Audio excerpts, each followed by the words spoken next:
This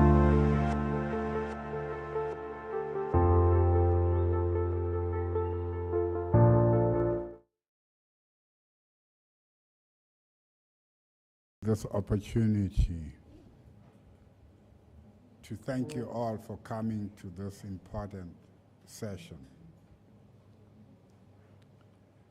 I'm going to become a little bit of a historian as I try to introduce Professor Harris from Bowie State University.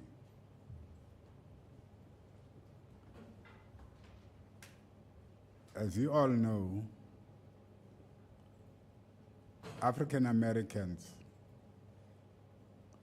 originate largely from West Africa, in particular countries like Senegal, Ghana, Nigeria, and also Angola.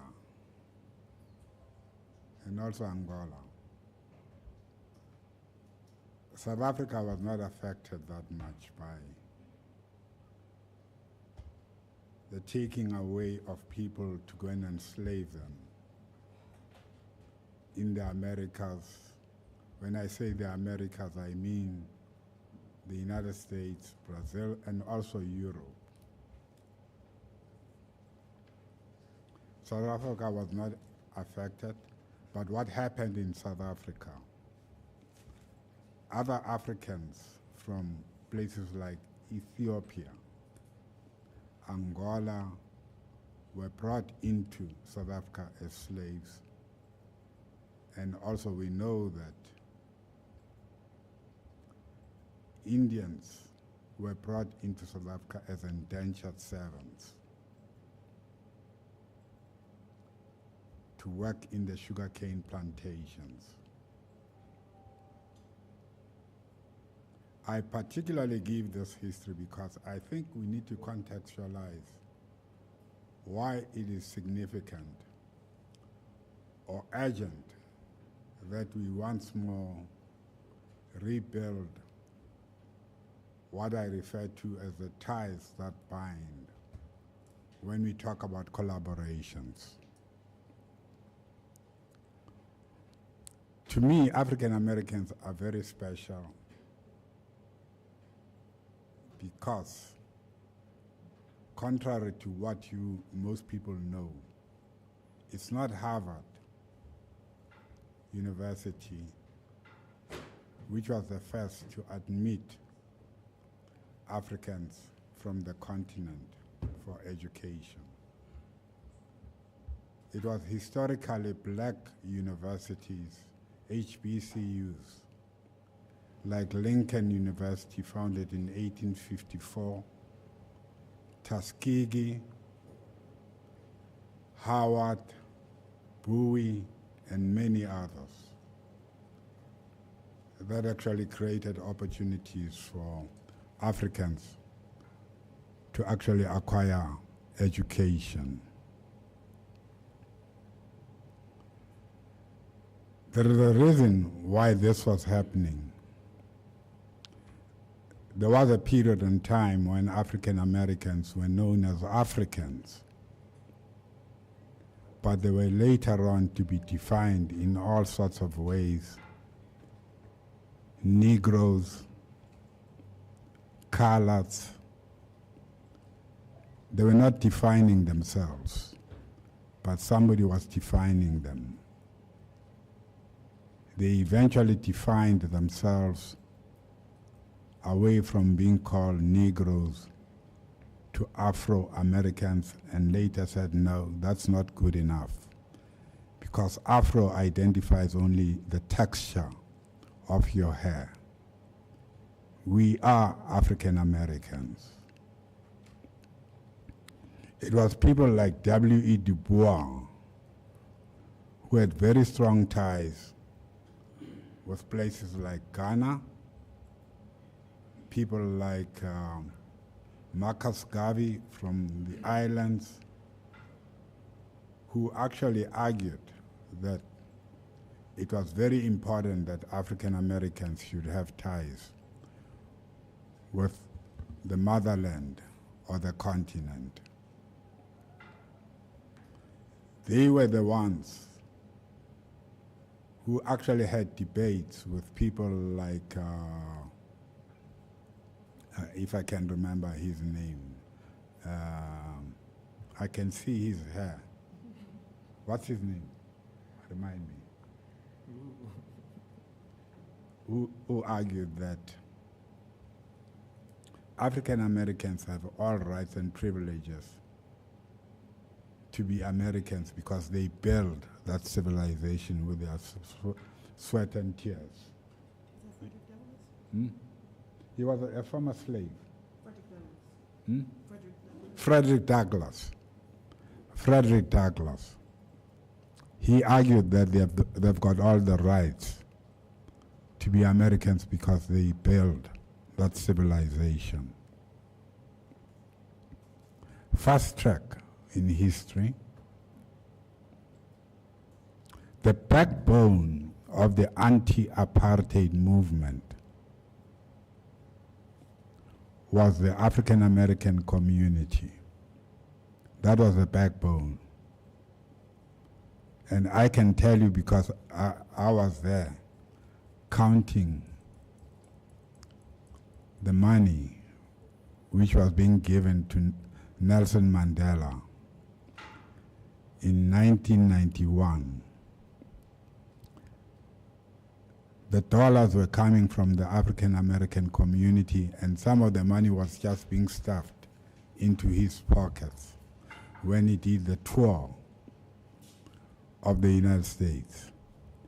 Nelson Mandela was seen as a liberator not only of black South Africans, but also a liberator of Africans in the United States, Africans in the diaspora, and Africans in the world. So that's the history. When we undertook a trip to the United States with David Letswalo, we made it a point that we don't leave out historically black universities and colleges when we talk about collaborations and working together. I'm glad that, David, you spent time there going to Bowie State, even though, you know, Bowie is younger than Lincoln University. It's younger than Lincoln University. Lincoln University is the oldest historically black university in the United States. I'm happy that you did that. Now, today we have with us Professor Harris, who's going to be addressing you. She's at Bowie State, and that university is close to Baltimore. It's a university which David will talk about in the introduction, associated with some outstanding people. I can talk the whole day about the history. For me,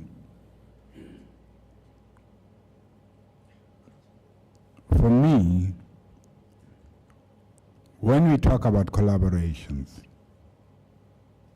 we're talking about diaspora, we're talking about Pan-Africanism, and we're talking about the reconstruction of the world in which we have to find ourselves.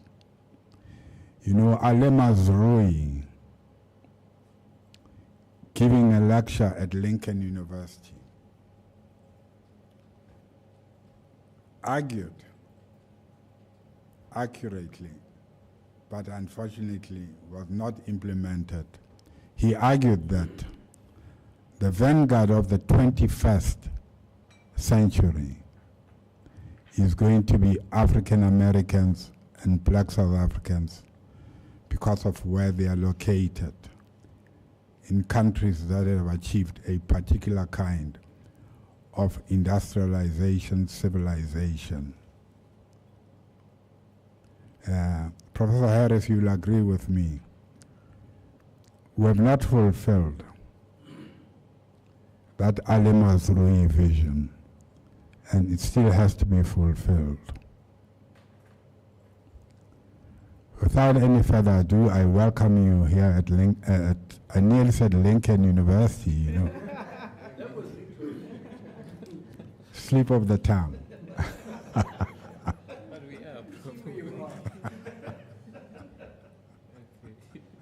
I welcome you to the Thabo Mbeki African School of Public and International Affairs, and I'm sure you'll have very good interaction with the colleagues here. But I must say something, you know, the person who exposed some of us to HBCUs was a lady by the name Miss Ida Woods from Arkansas. She's late now. We used to call her Mama Ida. What a wonderful person. Outstanding. Okay, let me hand over to David. I can go on forever. Thank you, Prof. Vil-Nkomo. I think at this stage, according to the program, Prof. Mello will talk about the research directorate, which is the portfolio that he is. I was saying at this stage, we would welcome Prof. Mello to the podium, the virtual podium, to talk about the directorate that he is leading, and that portfolio is on research and knowledge hubs. Prof. Mello. All right, thank you. I hope colleagues who are online will be able to get me.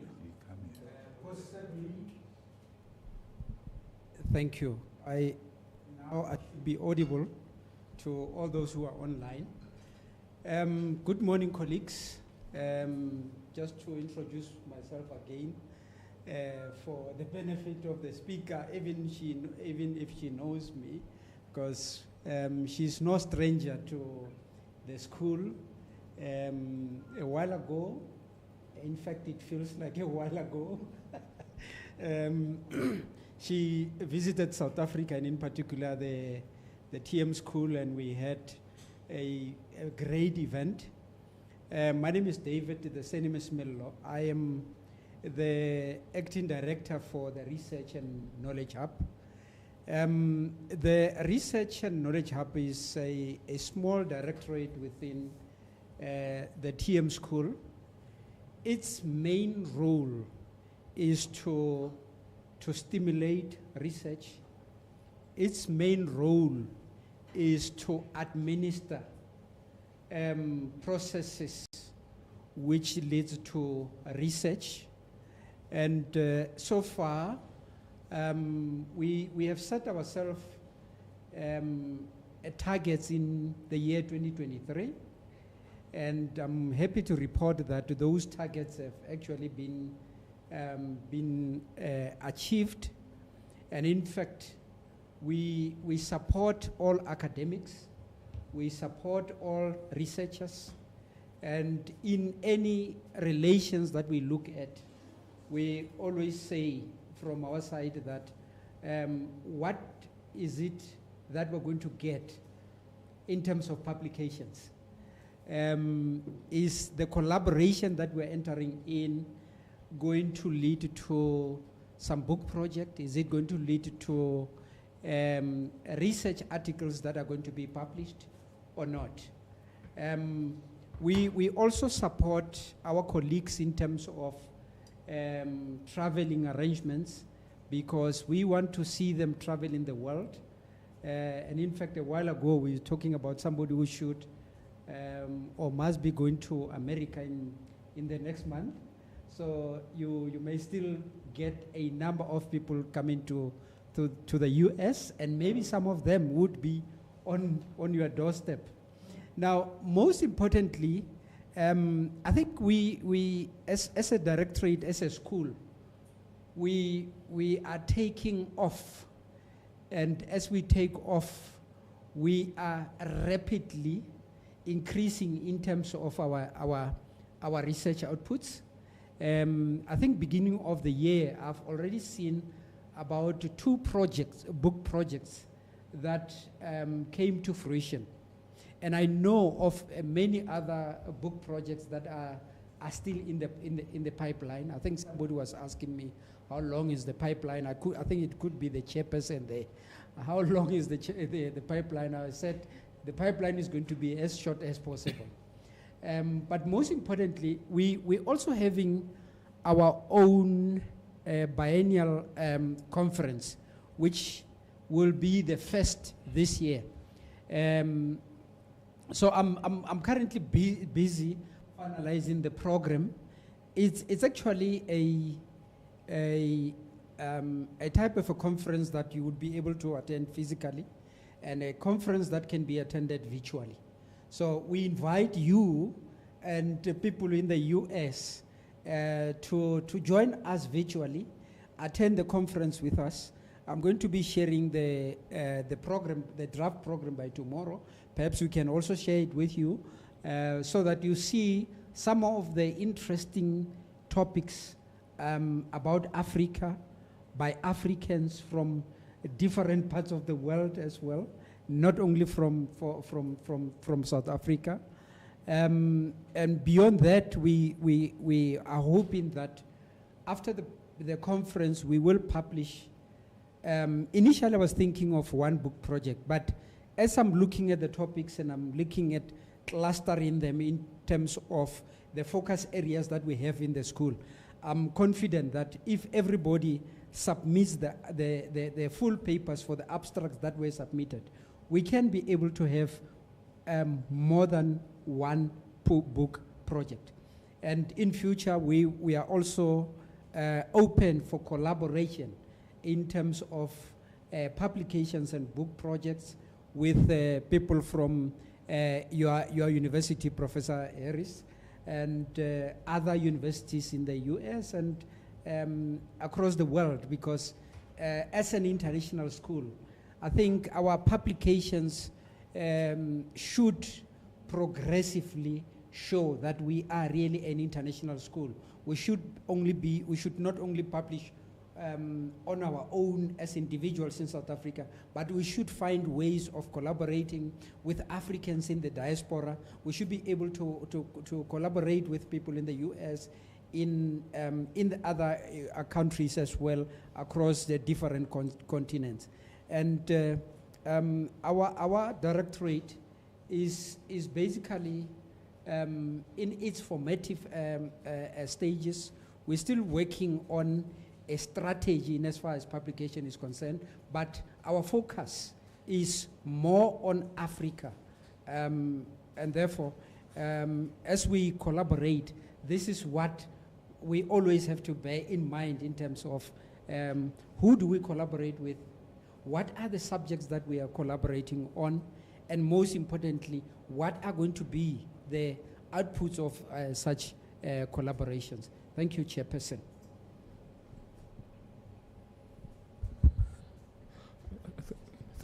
No, I think it's fine. Thank you, Prof. Mello. Now is the time for the Director for Academic Programs, Professor Edith Paswana, to present. Oh, do you want me to? Do you want me to do this? Do you want me to present? Oh, okay.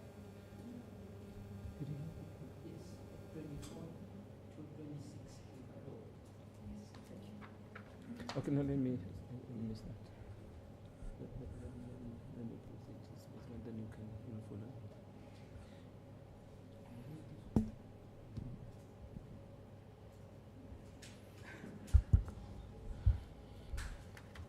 Colleagues, Prof. Paswana will follow me. I'm just going to read what I've prepared by way of talking about the directorate that I lead. And the directorate is academic support, student affairs, internationalization, and community engagement. In brief, this directorate is a non-academic or support directorate of the Thabo Mbeki African School of Public and International Affairs. We call it the TM School for short. So it's predominated by the quest to ensure that the academic project, as the main business of the school, thrives in terms of its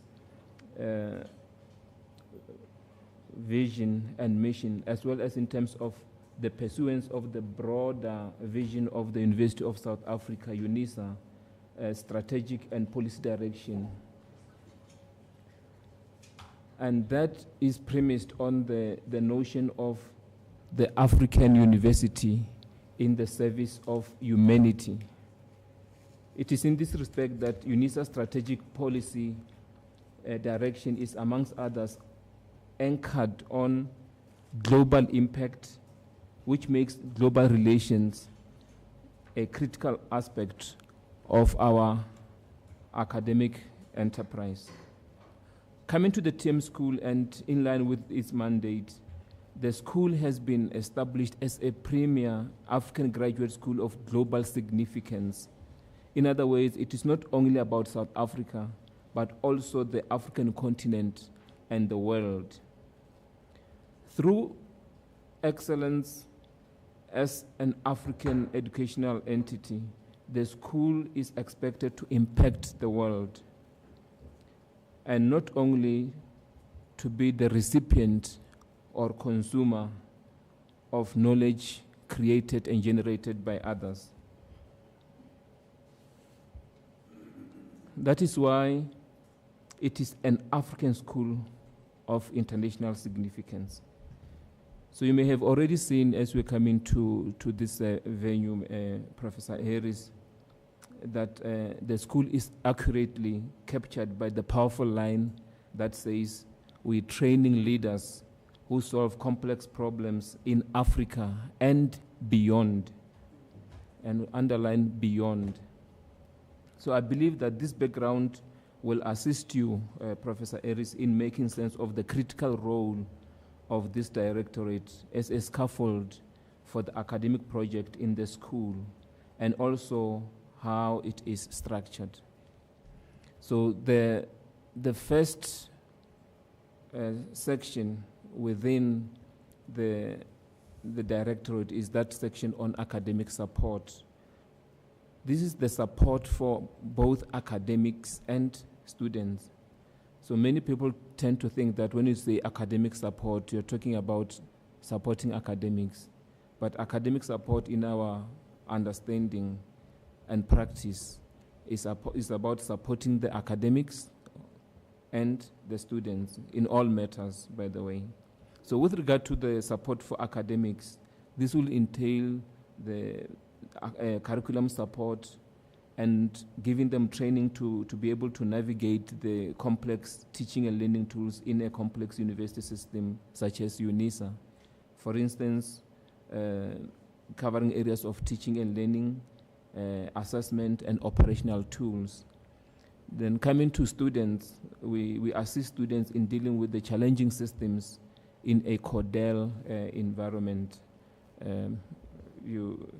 I think Prof. Paswano later on she'll unpack this whole concept of CODEL, because I doubt whether Bowie State does affiliate to this, given the nature of the university itself. So in such situations, we'll have to help students in terms of accessing tutorial materials, financial support, contact sessions, and so on and so on. Then the section on student affairs is generally more like the registrar's office at the level of the school. So here we're dealing with all matters relating to applications and registrations. It can be about executive programs, and predominantly about our master's and doctoral registrations. I have to emphasize that, as I said earlier on, the school is a graduate school. So we don't have undergraduate programs. We only offer programs at the level of master's and doctorate, as it were. So the student affairs section deals with such administrative or registration matters as such. The section on internationalization and partnerships, as Professor Mello indicated when talking about the research directorate, this is the section that works steadily on ensuring that the school as an international school, as it were, or an African school with global significance, does live to its name. So an African school of global significance suggests that the school has to take internationalization as a critical aspect in this respect. It has to have a footprint in various regions of the continent, that is the African continent, various regions of the world, including America, Europe, and Asia. You are here and we are having this session today because of this important element of the directorate, which is internationalization and partnership. So we have this footprint through these partnerships that are formalized through MOUs as the instruments that drive these sort of linkages. We just want to indicate that we don't have to have a formal agreement in order to work with an entity. So it's possible for the action or to precede the paper, whereas many people tend to think that the paper should precede the action. So we believe in the substance, in the action. So we've already having you here in the context of a partnership which is not represented via an MOU. And for me, that is very, very powerful. I'll come back to the issue of our relationship later on when I introduce you according to the program. Then the last part of our section on internationalization is having a strong focus on a global network strategy. Prof. Vil-Nkomo has already hinted on how we're reaching out to the world, and Prof. Miller emphasized the idea that our colleagues need to be going to the world in order to impact it in a way.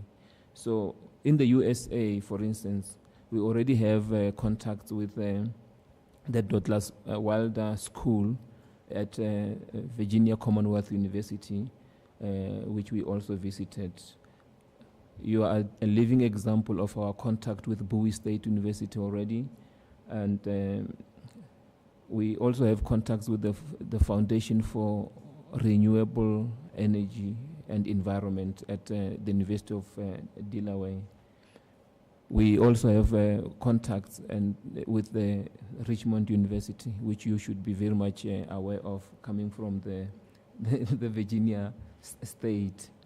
So in Europe, we have linkages with Estonia Business School on the issue of e-governance, and we have contacts with colleagues in Italy. Soon we'll be having a student who's going to be resident here for a few months under the guidance and mentorship of the man sitting next to you, Professor Anthony van Niekerk. So in this portfolio, we made sure that those kind of arrangements are effected. And in Germany, we have linkages with Bonn University and also Kassel University. Then in Africa, it's an African school. It's unavoidable. We have a lot of contacts. In other ways, I freely volunteer that the TM school can be used as the anchor and the hub for relationships and partnerships in Africa. because we've got linkages and footprints in Liberia, for instance, Senegal, Nigeria. We're working on contacts in Kenya, for instance. We already have linkages in Uganda. In the next few weeks, we'll be on a very, very hard sort of program to ensure that the various regions of Africa are fully covered by this new school, which has already made an impact on the continent. Then the other component of this directorate, which is the last, by the way, is on community engagement or engaged scholarship. And I know you're passionate about this part of education practice. So UNISA, like any other university across the globe, takes community engagement seriously. It's a key strategic pillar of the university. And therefore, this makes sense for the university that has openly declared its role as that of service to humanity to have this important pillar. Because you can't be saying you are of service to humanity when you don't want to go to where humanity is, which is communities. So our community engagement is about stimulating research that is rooted in real, authentic community experiences and issues. So it's not about community engagement in the abstract sense, but in the true sense where our academics go to real communities of practice and research and talk about things that are genuine and alive. I want to just give an example of the kind of projects that we have in the school. The first one is on dispute resolution from an African context, where focus is on restorative justice. And I think this should make you very much excited because you know yourself that you are very much passionate about restorative justice. Colleagues, I just want to say that yesterday we visited the community of Makapanstad, where we exposed Professor Harris to a real community of practice engendered by our project called Lekgotla la Batho. Then the other project, engaged scholarship project or community engagement project in the school is on electoral dispute resolution. So as you know, elections are a source of dispute in most of the instances. However, we do know that elections themselves, I think they would have been conceptualized as a way of avoiding disputes. But unfortunately and ironically, they by themselves have become the sources of conflict. So with a project like this, we'll be looking at disputes pre-elections, disputes during elections. That is, how do you manage the process, and also disputes that arise after elections. So that is one of our community engagement projects. Then finally, we have one community project that deals with community asset mapping. In short, this community engagement project instills a sense of community awareness of its own potential and resources that can be used to stimulate tourism and therefore lead to development. So basically that is all about the directorate on academic support, student affairs, internationalization, and community engagement. So I think at this stage, Prof. Paswana will be glad to talk about her directorate, which is on academic programs. Thank you. Thank you, Mr. Leswalo, and thank you, colleagues, and good morning to our visitor, Professor Harris, and welcome to South Africa. I'm just going, I think they have already given you enough information about the school that you have a clear indication of who we are and what we stand for. I'm just going to take you through the directorate, which is academic programs. As both my colleagues have already said, our vision as a school is is to create this global, futuristic African School of Public and International Affairs. And the mission has already been said that we want to develop and educate leaders that solve complex problems in Africa and beyond. And our curricula and research foci at the school, we seek to address the developmental challenges of our societies on the continent, and also so we seek to search for new knowledge and provide usable knowledge. It's one of the things that we want to do, because we realize that there are people who do knowledge for the sake of knowledge and of knowing and theory, but for us it must be, knowledge must be usable, must improve our communities, they must also improve this continent. And we want to be at the forefront of logic of invention and the logic of discovery as a school, and to contribute to global discoveries. And those are, amongst others, some of the key foci for our curricular and research focus. And that's why we also think we want to be part of the 4th and 5th industrial revolution on the continent, with the core mission of reshaping public-private sector relationships in the continent. It's very, very important for the school. And our focus areas of study that we have selected as the school is, we have 9 focus areas that the school is offering.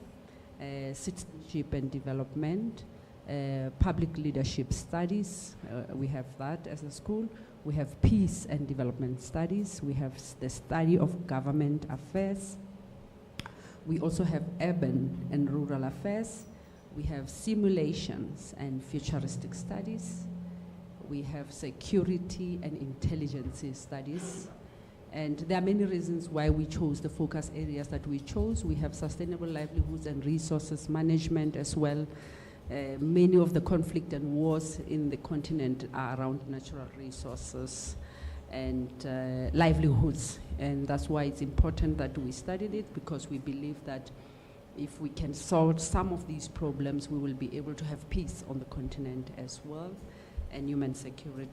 And then the last one is international and diplomacy studies. And those are the core focus areas. And perhaps this is where you can see who fits where in terms of our head of focus areas here for collaborations, for partnerships, and all of that. Mr. Zola has put me on the spot to talk about a comprehensive university, CODEL, right? CODEL is actually, when we speak of CODEL, we speak of, it's an acronym for comprehensive, open, distance, e-learning. Comprehensive, open, distance, e-learning, yes, yes. And the term comprehensive is used by higher education institutions in a number of different national systems, as you will know, that the US will use this for, you remember, we'll use it for universities and colleges that offer a wide variety of baccalaureate degrees and a limited range of master's degrees with no graduate programs at the doctoral level. They will call those, and I think by 2000 the US dropped this as well, to use this term as well for those kind of university. But it's just an issue of nomenclature. But within South Africa, when we speak of comprehensive institutions, we are talking about something that has been identified in the national plan of the country. And it's central for human resource development strategy of the country. And what they mean in the South African context is increased access, in particular.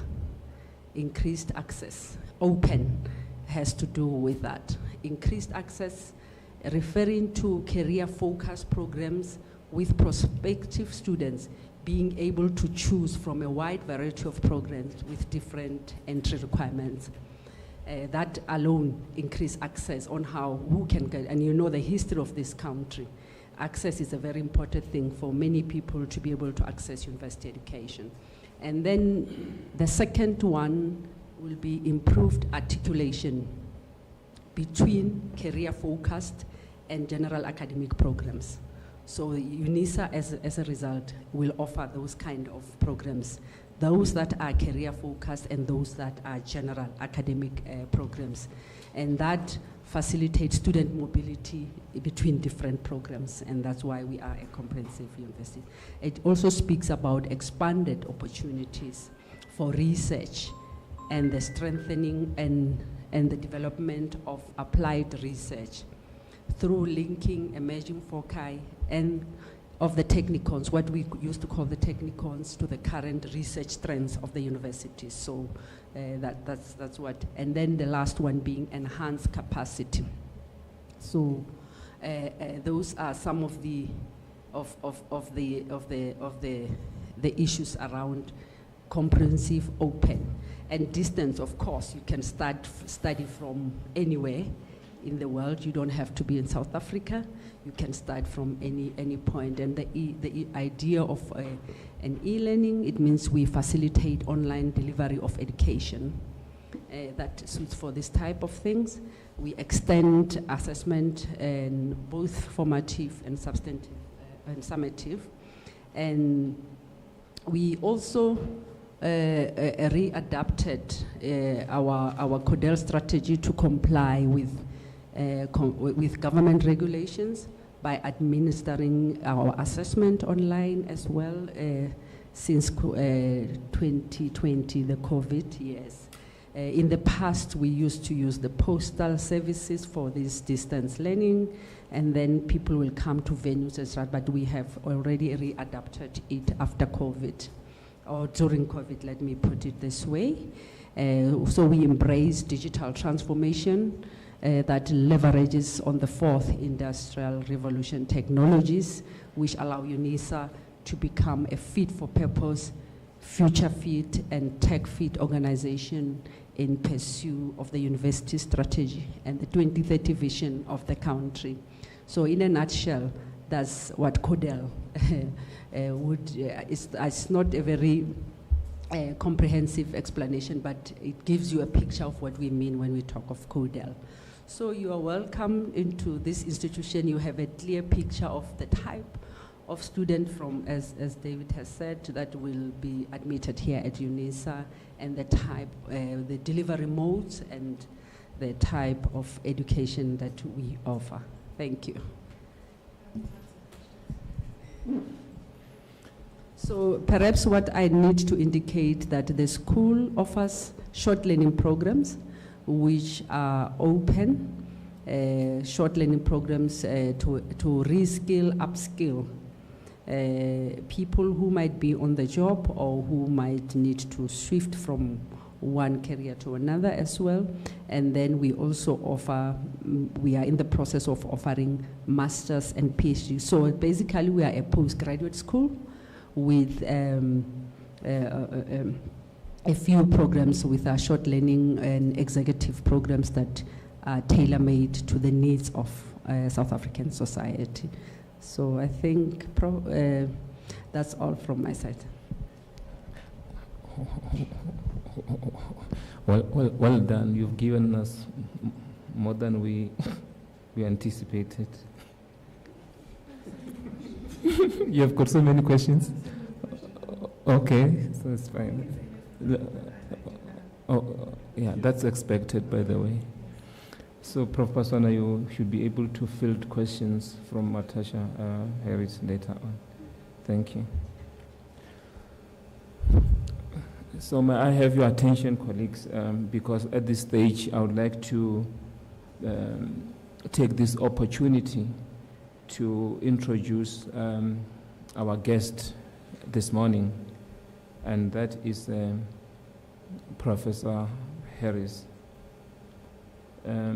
Just want to say, in July last year, the TM School, in partnership with the City of Tshwane, hosted the National Association of African American Studies, that is NAS conference.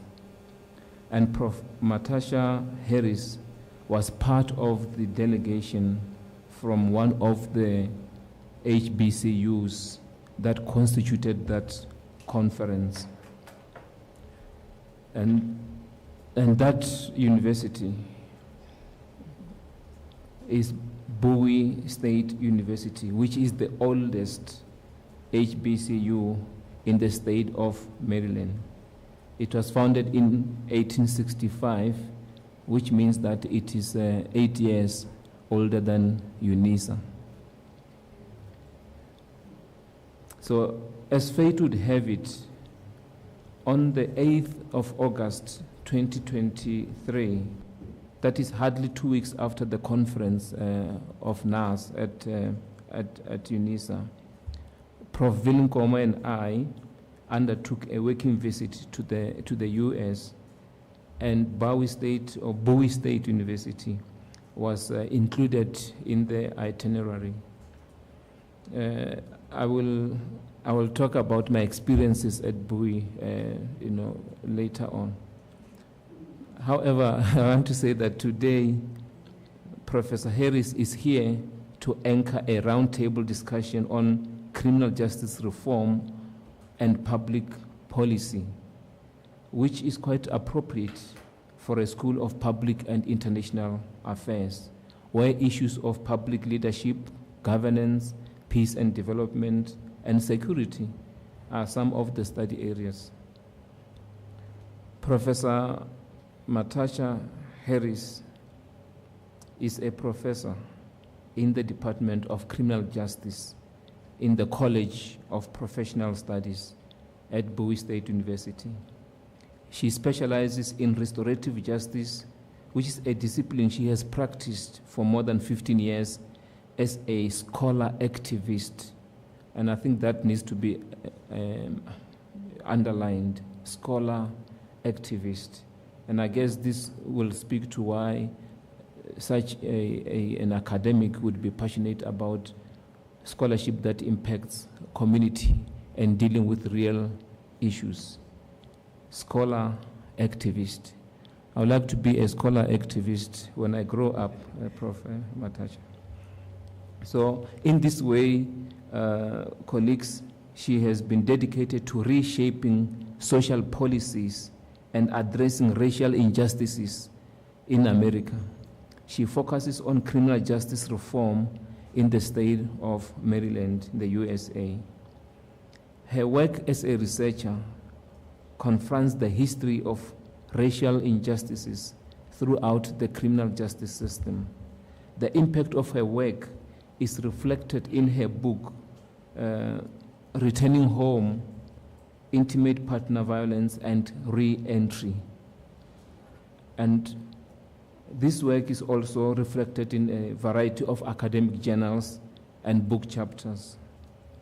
Professor Harris is a co-founder and co-director of the Institute of Restorative Justice and Practices at her university.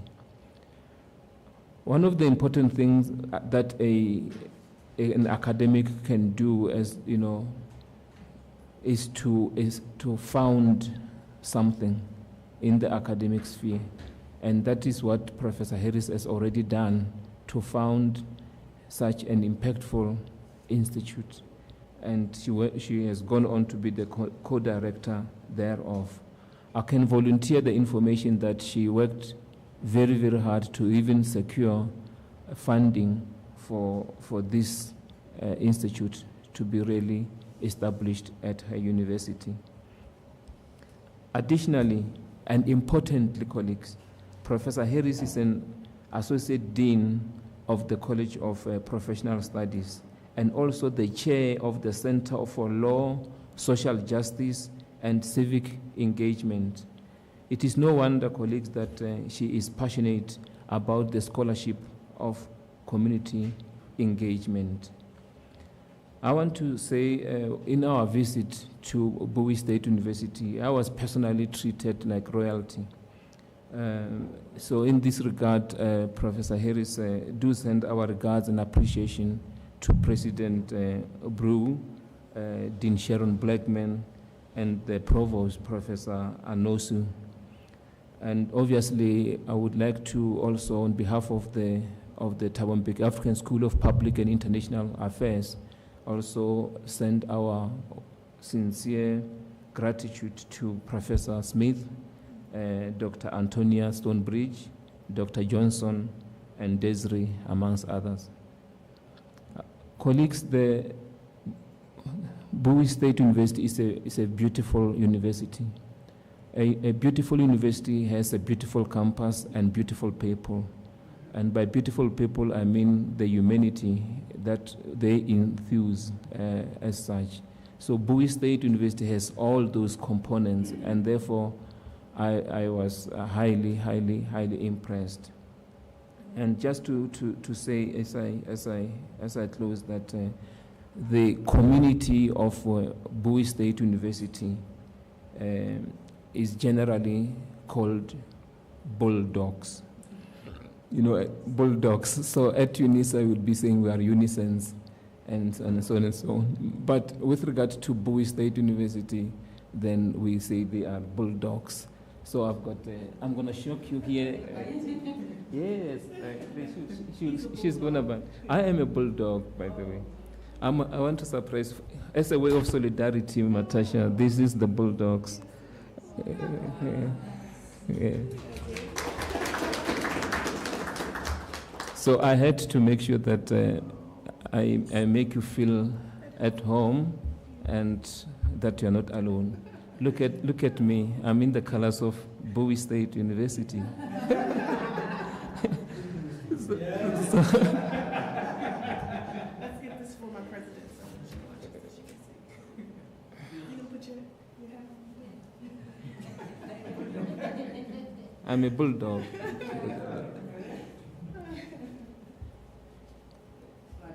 What's happening now? I'm fine. We have seen masks being worn. But anyway, don't worry about this. I've just shown the solidarity as such. So these are some of the gifts that I was given. I was christened as a bulldog. Colleagues, just to emphasize on the hospitality once again, I was actually fetched by the VC from the hotel we were staying in, and that's the kind of treatment I was given. So the chauffeur of the VC, who they call president there, was that Mr. Charles, was very kind enough to fetch me. And what followed there is something that I'll never forget for the entire life. But please be sure that I'm a bulldog.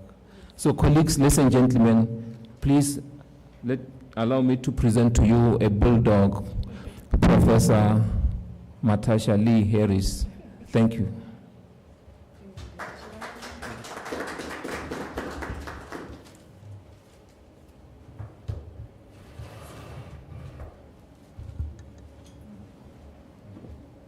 Thank you, David. Good morning, everyone. It is indeed a pleasure. It is indeed a pleasure to be here today on behalf of our president, President Amita Bro, my provost, Provost Amusu, my dean, Dr. Cheryl Blackman. Thank you for extending this opportunity for me to be here today with you. It is truly an honor to share this space with you. First, I would like to thank David and Prof for extending the invitation and for the hospitality that they have provided while I've been here. Also, a special thank you to Cindy, Nar, and McDonald for hosting me in the hospitality. It has been phenomenal. So thank you so much. I'm forever grateful for how you all have extended such immaculate service since I've been here. So I am truly honored. And thank you all for sharing in terms of the directorates that fall under the TM School. I have so many questions, and I'm ready to engage in the areas in which you all have mentioned. And so as I begin, I just want to highlight a few areas in reference to criminal justice reform and public policy. Back stateside, I am engaged in numerous projects as it relates to criminal justice reform. That is the heart of who I am in terms of my work as a scholar activist. So I would like to highlight a few of those areas. And in doing so, I want to underscore the importance of partnerships and collaboration. And so that's why we're here today. So in terms of building those partnerships and collaborations.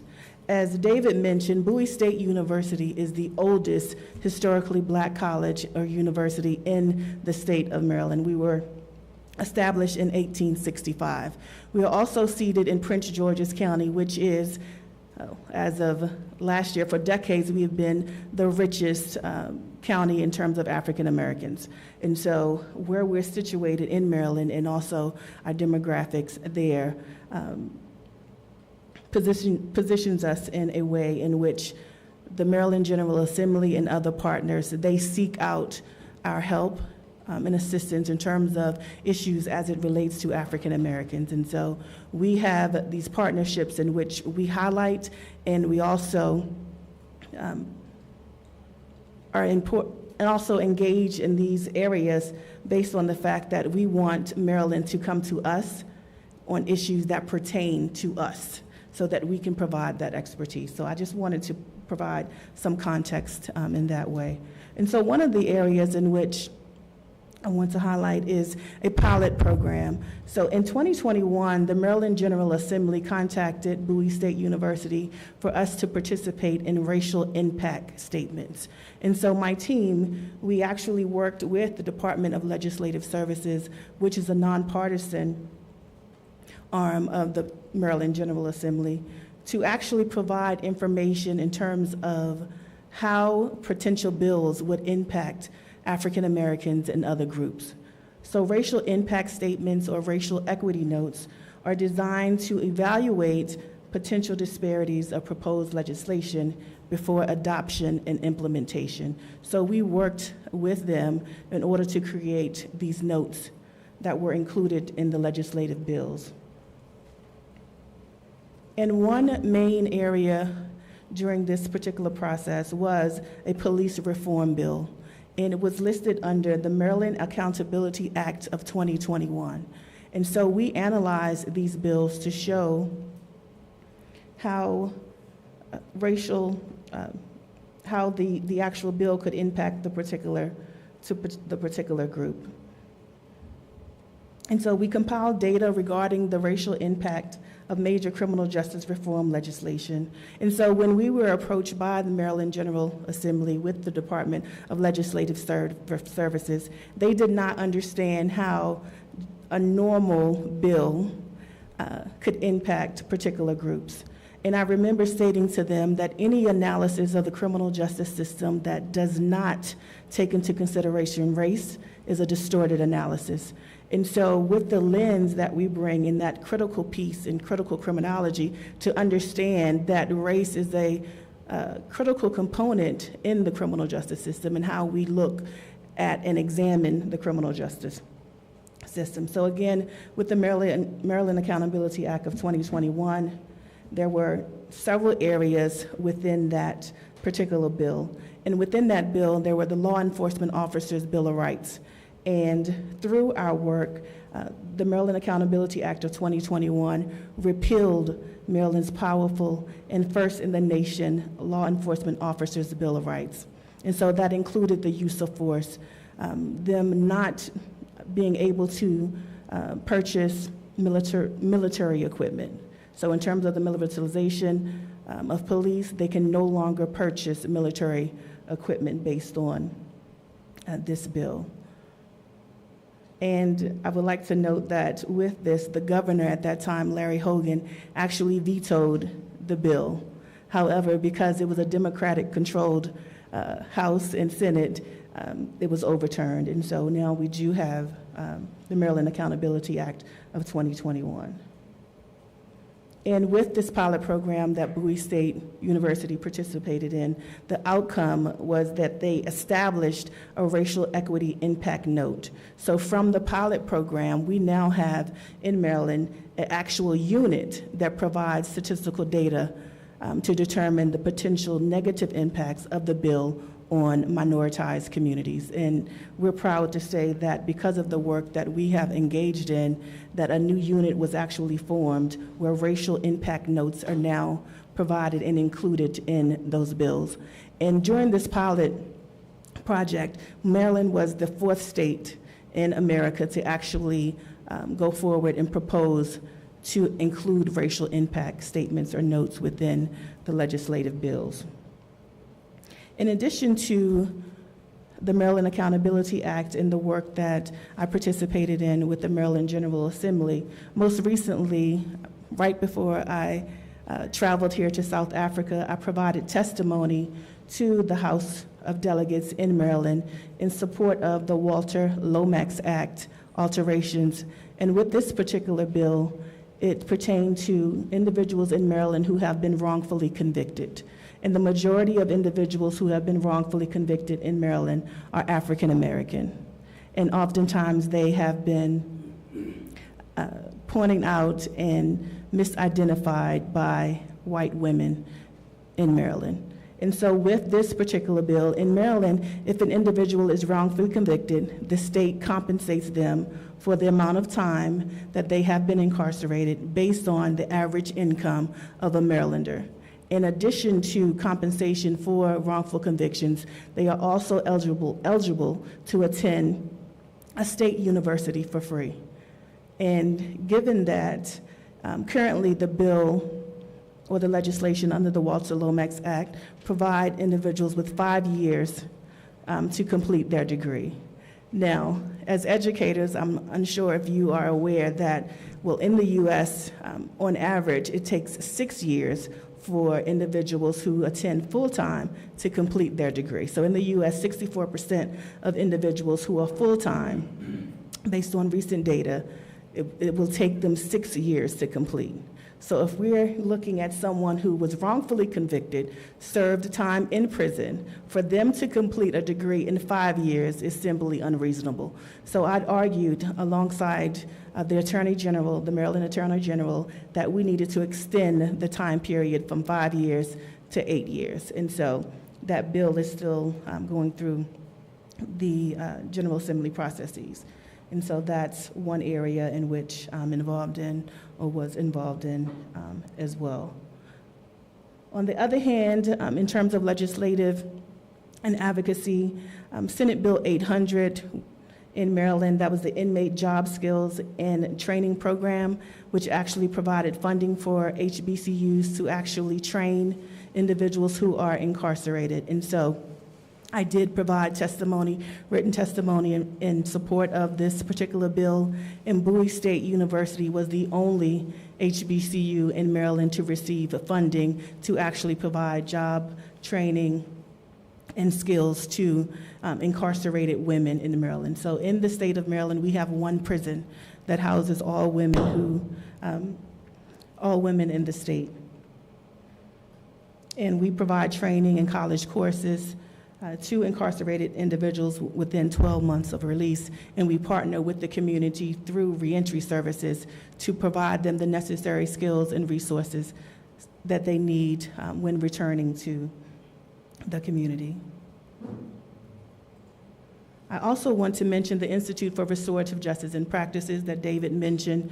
I am the co-founder and co-executive director of the Institute, and we did receive $750,000 US from the U.S. Department of Justice. At that time, the U.S. Congressman Steny Hoyer advocated on our behalf to receive the funding, and this was all post-George Floyd era, where the country basically understood the need to shift from a more punitive system to one that restores and heals. And so we did have the support of U.S. Congressman Hoyer for this particular project, where we train community members, educators, faith-based community, and others around restorative justice. And so again, we're focused on healing and restoration and not so much on the punitive measures that we often see in our Western society. In addition to the Institute for Restorative Justice and Practices, I'm also involved in the project with Baltimore City Police Department in providing training to them in reference to restorative justice. Basically, this project is designed to help train them in terms of listening sessions and listening circles. I don't know if you all are familiar with Baltimore City, but this is where Freddie Gray was murdered, and so they are under a consent decree where they have to follow strict guidelines and policies by the government because of this action. And so with restorative justice, as David said, that is truly one of my passions, and I'm grateful to be involved in the work with restorative justice in Maryland.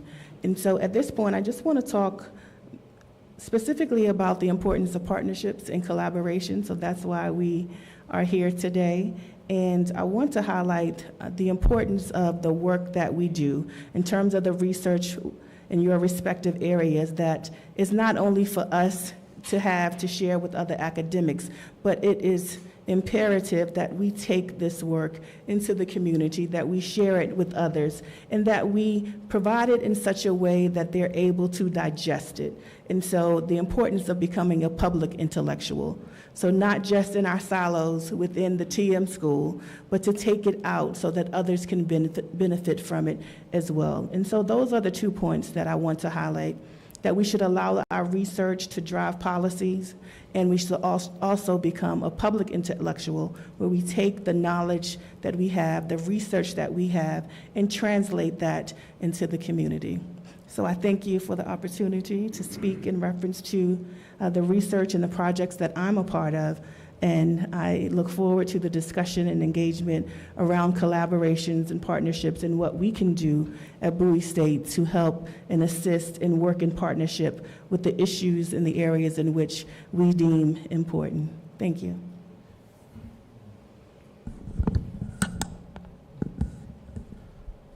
So ladies and gentlemen, that's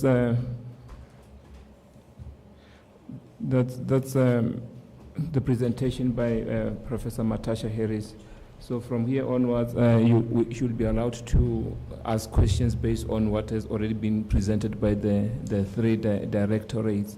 But at this stage is the time for the actual discussions, which will be facilitated by Advocate Sipho Mantula over there. Thank you, Sipho. Thank you, Mafrika. Thank you very much, Prof. Harris, and thank again to my colleagues who have presented earlier. Prof. Harris, I think you've come at the right time in the country where also our criminal justice system, last month there was an important conference that was looking at our criminal justice system, which, if you can recall, it was the bedrock of the Apartheid Criminal Procedure Act of 1977. So it has taken even the governing party years, many years, for almost 29 years, to look at the criminal justice system. And the issue of restorative justice, you will see it on our constitution. It's under the Chapter 9 institution, that most of our Chapter 9 institutions seen as the restorative justice mechanisms, which is your Human Rights Commission, your Gender Commission. But now when you look at policing, I think it has been a challenge in terms of policing, in terms of your prosecuting authority, in terms of your correctional service. How do you link these 3 areas that has to deliver the criminal justice system? But also, what are the indigenous ways that we should explore as Africans? So I think, colleagues, those are my opening remarks from the presentation, which actually it was it was focusing mostly on partnerships. It was focusing on understanding criminal justice system also from a racial point of view, that also racism also in the US is not different from the racism that we have in this country or in this African continent, that we see in various forms. And hence I say to you, your visit, it is coming at the right time where investigation research goes parallel when you have to look at your criminal justice system. And it also comes during the month of Human Rights Month in the country, that the month of March is also Human Rights Month based on what happened in 1960.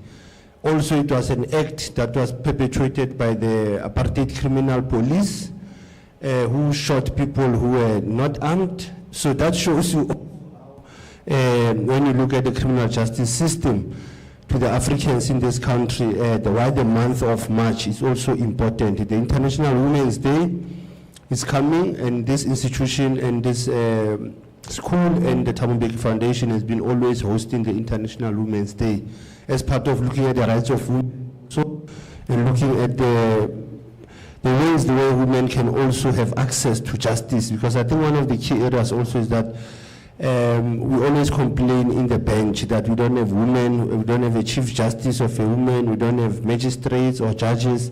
But I think South Africa and most of the African countries are pushing for gender balance in terms of access to justice. Criminal justice system also, I think, you come relevant to the school because intelligence studies also relates with criminal intelligence. When we think of intelligence, is there community intelligence or we just rely on criminal intelligence? What about the community intelligence when there are riots, there are protests?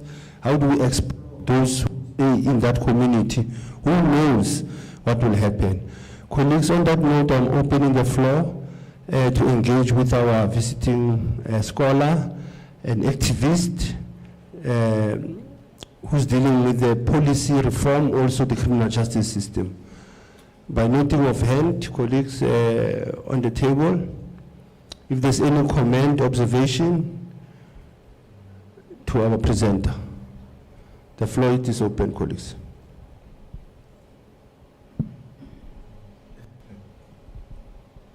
Good morning, colleagues. My name is Comfort Mkize.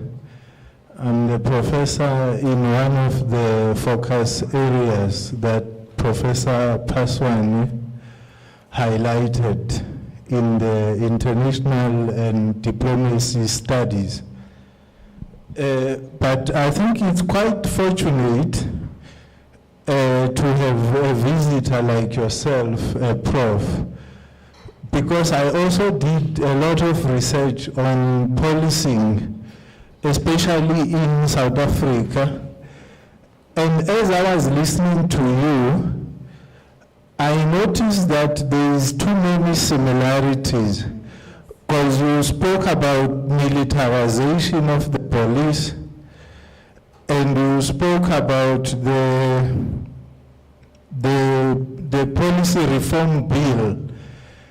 And what we've been trying to do, we've been trying to move away from police force to a police service.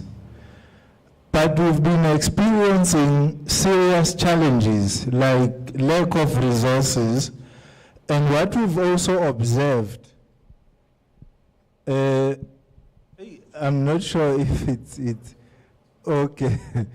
Yeah, what we've also observed is that, like the chairperson advocate has rightfully pointed out, is that even our police structure is not well equipped to deal with issues of public order policing. That's why we often see cases of policy brutality. And I've noticed in your profile that you also work on policy brutality. Some of the reasons why the police resort to police brutality is because they are thrown to a deep end.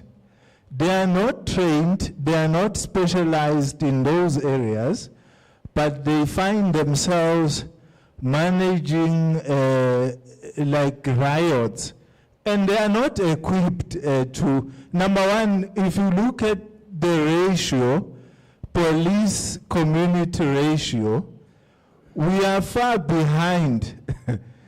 We are thin on the ground. We can't manage the type of challenge we are facing with. And of course, if you look at the the judiciary, like the advocates, it's also being compromised, especially the National Policing Authority.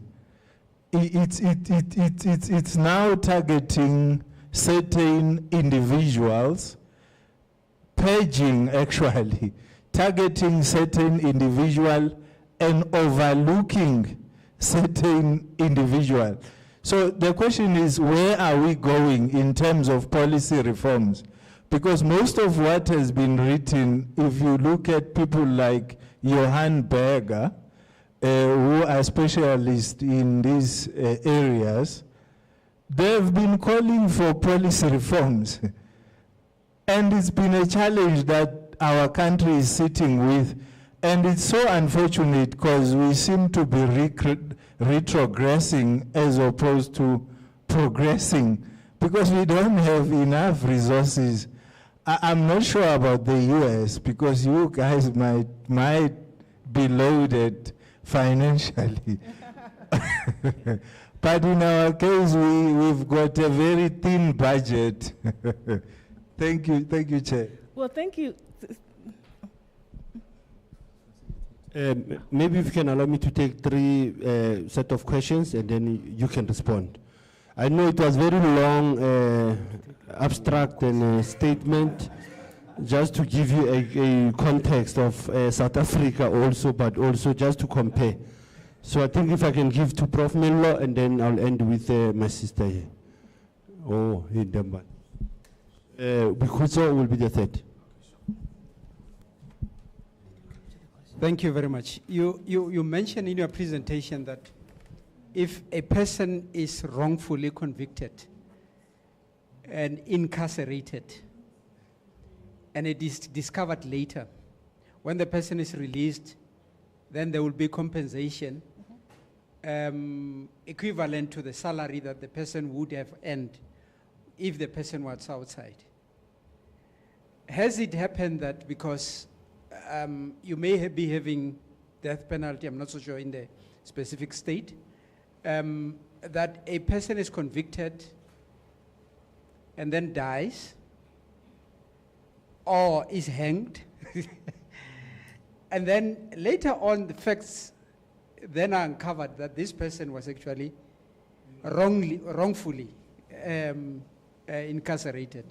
How do you deal with such situations? Because I've seen it destroying people's life in South Africa, where a person is wrongfully convicted, stays in prison for 20 years. On the 21st year, we know that this was not the right person to be behind bars. Thank you.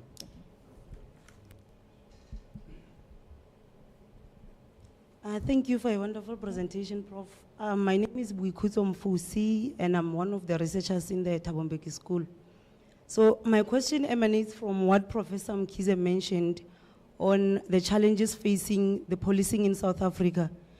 So I just wanted to find out on what are the current policing issues and how are they dealt with in the American context. Thank you so much.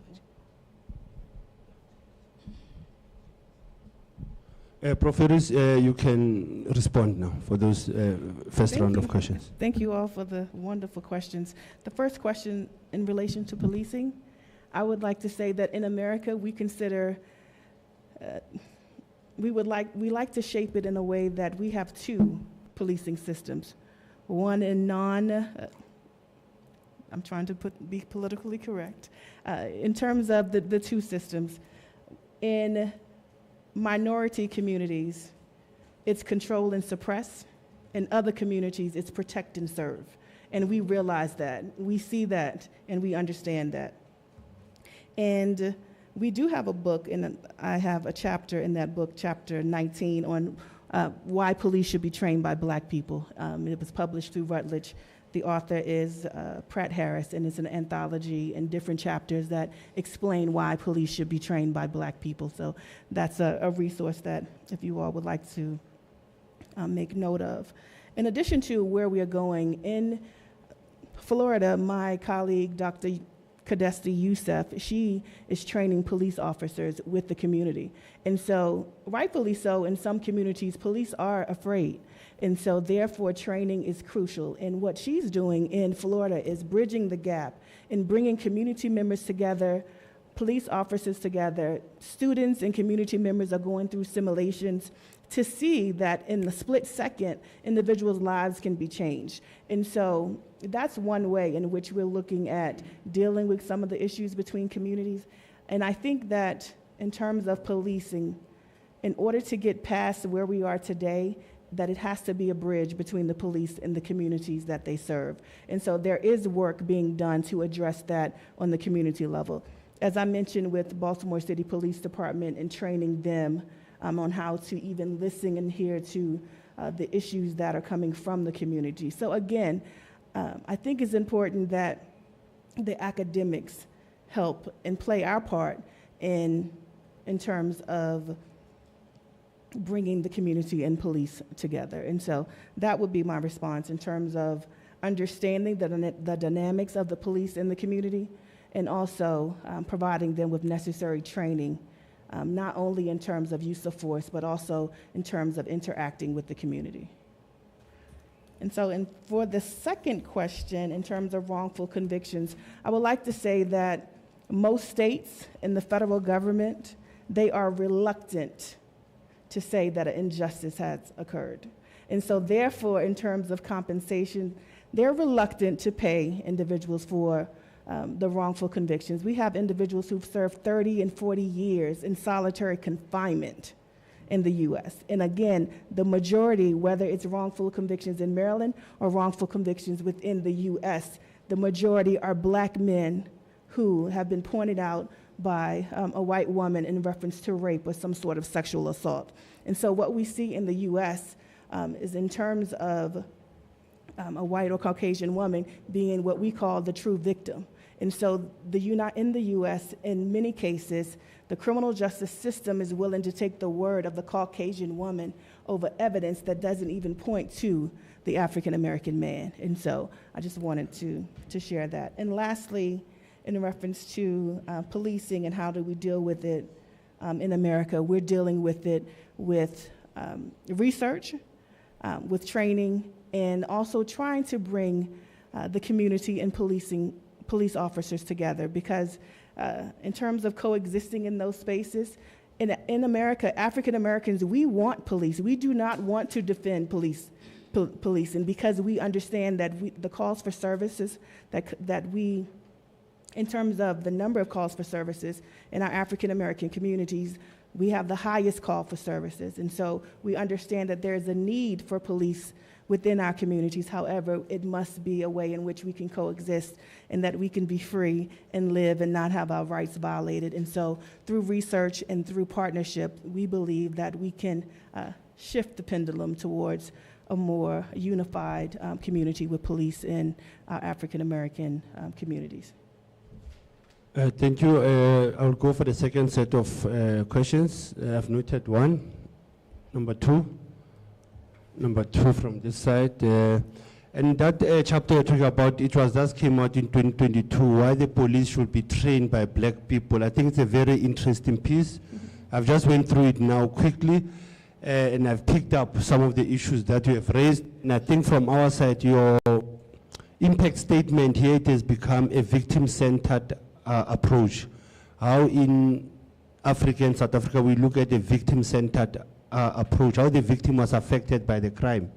But also I think it also goes back to the crime violence that we see in our communities in Cape Town, where we had to even bring the soldiers as the issue that came of moving from force to service. Mm-hmm. But you also use the force, and in your book here you are talking about the use of force. You are raising the issue of the misconduct. Now we have IPAD here. What is IPAD? Is when we have a complaint against the police for their conduct and act when they conduct a raid or an arrest. And that also, it is a question that I think criminal justice system, it also incur state funds. The more you have wrongful arrest, the more you are suing the state. Yes. And that's why many people are able to make money out of that, by suing the state when they are wrongful arrest.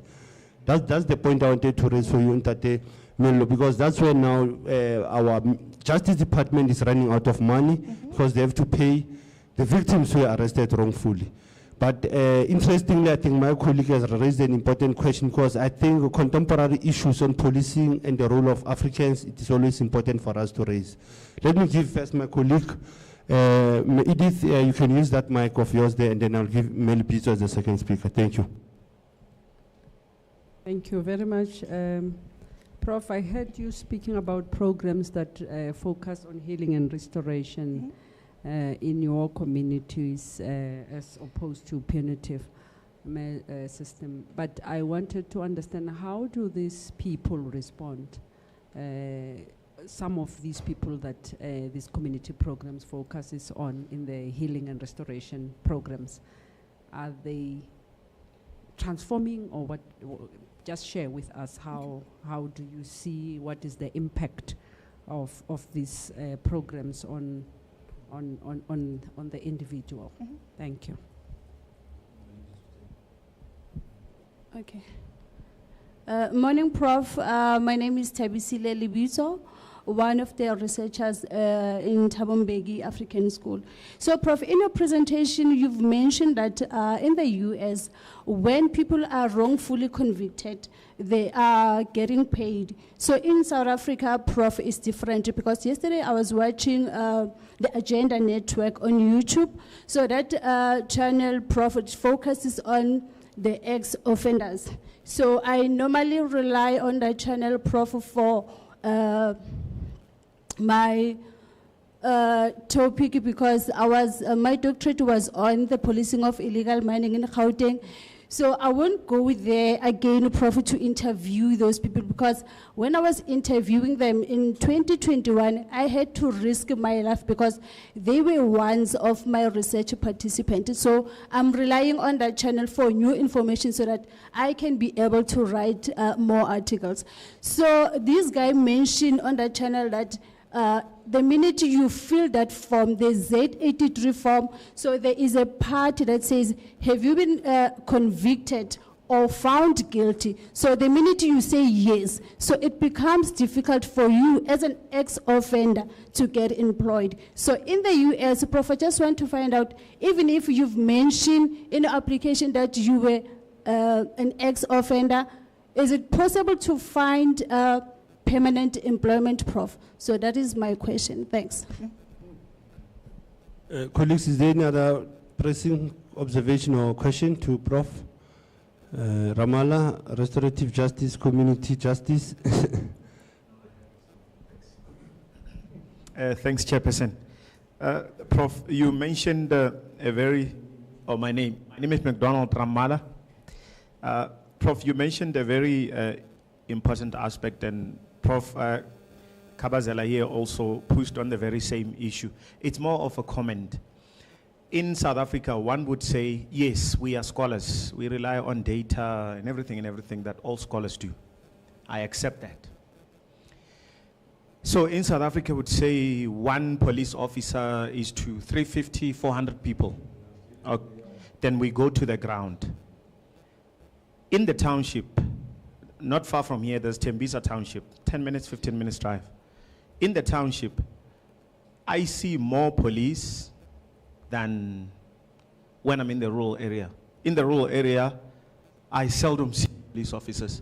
In the suburb, I seldom see police officers. So in my head, I'm saying now that, okay, if I see more police in the townships, mainly townships, you can see 7, 10 vehicles just moving in. Even worse, advocate, you even see the signs on the street. When we drove here, Prof, there was no sign that pointed police station that way. I guarantee you, you go to Mamelodi, the first sign that you see, it's not about business or people upliftment or whatever. No, it's the reality. And then we skip it. So it's like, and in apartheid, it was the same, because in apartheid era, when people, especially white people, when they had to move into the township to drop off the maids or what have you, then there was a gate. Then they wrote down their name to say, oh, you're going to drop off somebody and then you come back. So nothing has changed. Election time, Door to door, David was saying yesterday, door to door is done in townships. You live in the suburbs, you won't have anybody encroaching on your privacy. So nothing has changed. It's just the color of, it's no longer yellow, it's green and white. But nothing has really changed. Most brutality is faced by black people against black police. Compensation, forget that. Somebody was arrested and then you just get released. Compensation, you want justice, you're going to be put through the court processes, which many people can't afford. So, yeah. Thank you, Prof. David? Yeah. Thank you, Mafrika Sipo. I just want to make reference to one of a peculiar situation in South Africa, and I have a sense that it has been copied elsewhere, maybe from your country, Prof. Harris, where we have parallel, prison systems, where you'd have a private or privatized prison, and also the normal, ordinary. I don't know whether a prison can be normal, but state-operated prison. I have a problem with that. Recently, we've had a question of somebody who staged their own escape by pretending that they were the ones who died in prison. Then it's a popular or infamous case in South Africa about a guy called Thabo. So he went on and staged his own death, whereas he actually escaped. So it was an embarrassment. But then the issue is it questions the motivation for having the so-called private prisons, because the narrative is that they are secure, maximum or super maximum security sort of prisons, as opposed to state-operated prisons. So I think that was an embarrassment.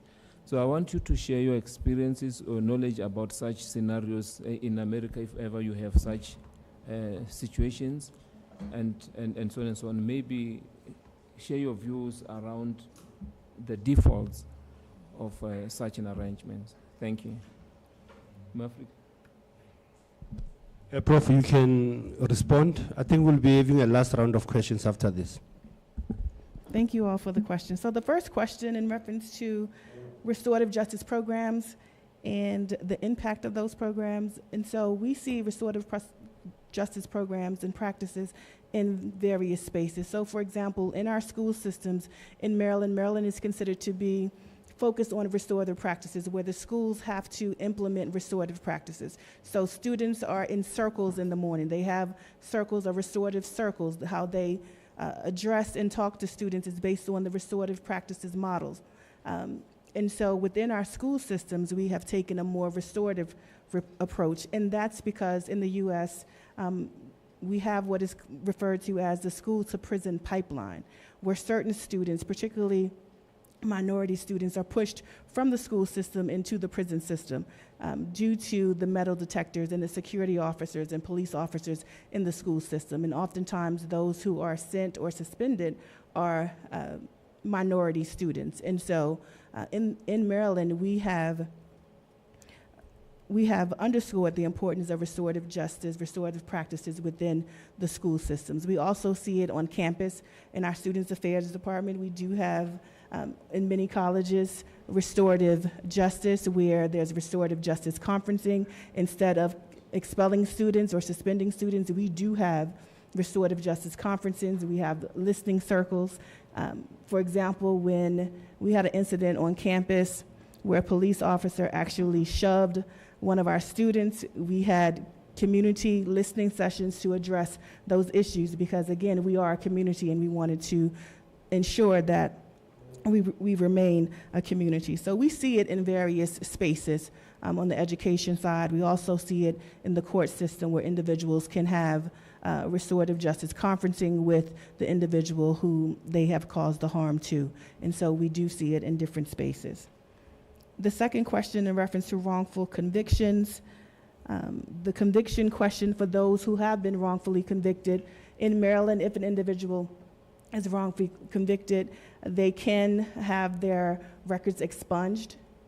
And so at the federal level, and the push in terms of advocacy is for, with all states, that once a person has been exonerated, that their records are automatically expunged. And so therefore, they do not have to go through the process to complete the form and actually pay the fee for the expungement, because it can become costly. And so that's one of the measures and policies that has been pushed throughout the country, is for automatic expungement once the individual has been exonerated.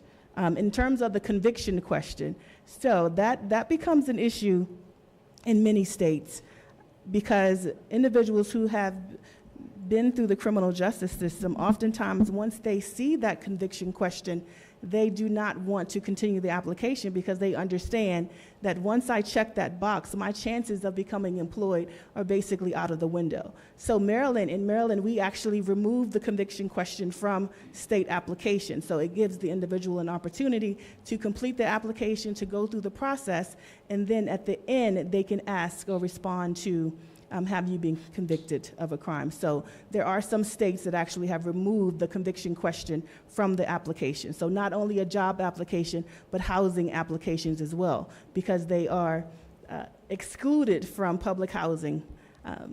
And so we're trying to find ways in which, particularly for individuals who have been incarcerated and actually committed the crime, and also for those who have been wrongfully convicted, because they share a lot of the same reentry challenges that someone who committed the crime share as well. So thank you for that.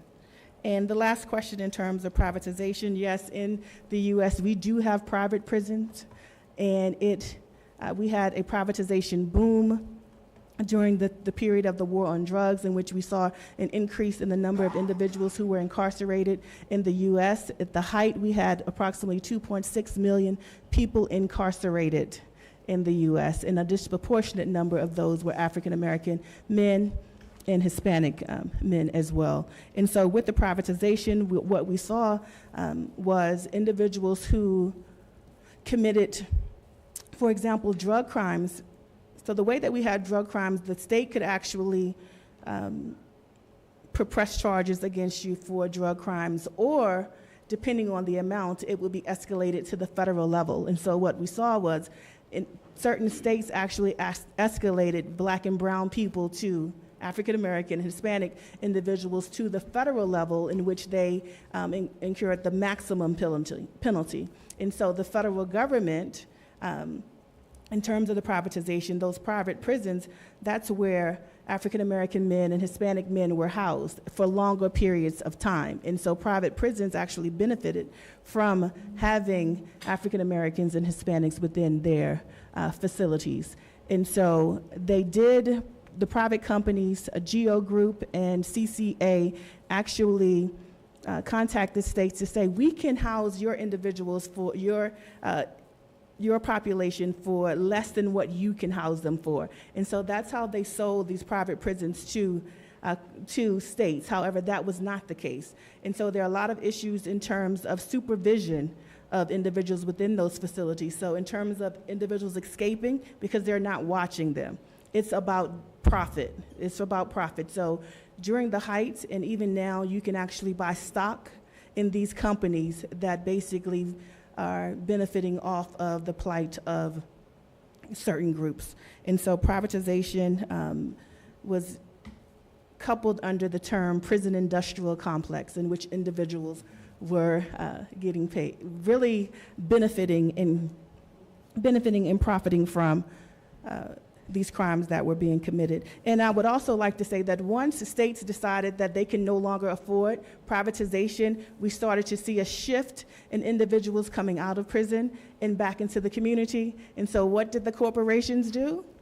They rebranded, one rebranded as Core Civic, and now they're focusing on reentry. So they shifted from institutionalization to reentry services, where they still can profit from individuals being incarcerated.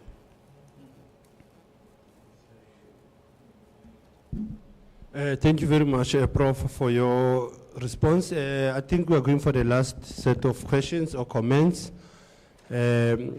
And I was just looking again, Prof, on the issues that you have raised, very important, and I think they are very helpful for this exchange of knowledge, looking at both African diaspora and looking at the continent, South African case studies also. But also Haiti, your neighbor, Haiti is going through gangsters there now. It's also the failure of criminal justice system. If one looks at Haiti now as one of the islands in the global politics now. And I think the other point, colleagues, if there's any other, is there any comment or question? Or Prof. Anthony van Niekerk, I'm taking the last two. Anyone, again, burning question or comment? Okay, the question of expungement also, I think for my colleague is to just remind it that we do have a legal process in South Africa also of expungement of cases for even children within the justice system. So expungement might take a decade, almost 10 years. Now expungement also will include, as she was saying, it can affect your career. And then it can also, and there are other expungement that also came from that Criminal Procedure Act of 1977. Hence I said our Criminal Procedure Act, our Criminal Justice Amendment Bill is the one that carries the criminal justice reform. As your colleagues were aware, our seminar is around the criminal justice reform. It's around public policy. The issue of public participation on the policy making, I think is something that we should raise also. How do researchers also access that data when you have public hearings on the criminal justice reform? Because I think the criminal justice reform has to undergo hearings, has to go through parliamentary process, has to be implemented by the Justice Ministry. So it is very important, but as you said, university curriculum also, how does it impact on the making of the public policy? Prof. Anton van Niekerk, if you can get the mic that was used by Prof. Paswan here. Thank you. Okay, thank you very much. Allow me a comment and then two questions about your country. Yes. I know you've got questions for us as well. Yes. You should still ask them. So, every year there's an organized crime index that publishes rates of criminality comparatively speaking. South Africa is high on that list. South Africa is not a peaceful country. We're a violent country. We're in the top 10 globally. We're not in number 1. It's probably Haiti or Ecuador or Venezuela or Afghanistan, one of those. But we're very high. Even if you zoom in on the continent, we stand out for our violent behavior. When you take your cursor on the heat map and you go to America, it's also not the paragon of peace and stability and security. It's also fairly high on the criminality index. It's also a violent country. But now, when you ask the question, why is it that South Africa is so violent, or why is it that America is so violent, you will have to make quite a deep analysis of the roots, the causes, the context, the background. And we have a particular unique set of circumstances and factors that has brought us where we are today. I don't know the statistics, Edith, of gender-based violence. It's probably also in the top 10, if not higher, in the top 5. I think these unique circumstances and factors that produce a set of dynamics which makes our transition to democracy or consolidation to so difficult is fundamentally different from yours. I'm convinced. So my question is, have you arrived at democracy? Are you consolidated? Are you a comfortable country in your own shoes? If not, why is it that, and then my two questions. So you see my comment. I want to probe a bit more. If we're going to do a partnership, David, what is the key question that is going to anchor this collaborative research project that's beginning to emerge? Then the question is, I saw on YouTube yesterday, my question is, you've got this phenomenon of Karens, don't you? So on YouTube yesterday, there was a woman who had a cell phone, which she puts into the face of a black man who bought a Happy Meal a child version of a Happy Meal at McDonald's, and he's sitting outside, he's beginning to eat it. She walks up to him, this big white woman, and she says, "What are you doing?" And he says, "I'm eating my food." And she says, "Why did you buy a Happy Meal for children?" And he said, "Because that's what I can afford." She says, "I can see your eyes wandering to my children there sitting in the restaurant. Why are you looking at my children?" And the guy said, "I'm poor, that's all I can afford. Can I have my meal now?" And then it became an ugly incident. I mean, what's going on there? The other thing that I don't understand is there are more incidents of mass shootings in America than there are days in the year. What is that? What does that say about the nature of your society? Because when I listen to your political class, they are preaching to us as Africans that we should adopt democracy and human rights and the free market and so on as the paragon of the good life. And so I'm troubled. Yes. So we have more than 10,000 cases of rape. In 2023, we had more than 10,000 rape cases. We had about 14,000, almost 14,000 cases of assaults on female victims. And we also had about 1.5 attempted murders on women. So usually the GBV is not given as a they will distribute it according to the types of crimes that people commit: rape, assault, murder on female victims. So that's the picture. Thank you. Thank you.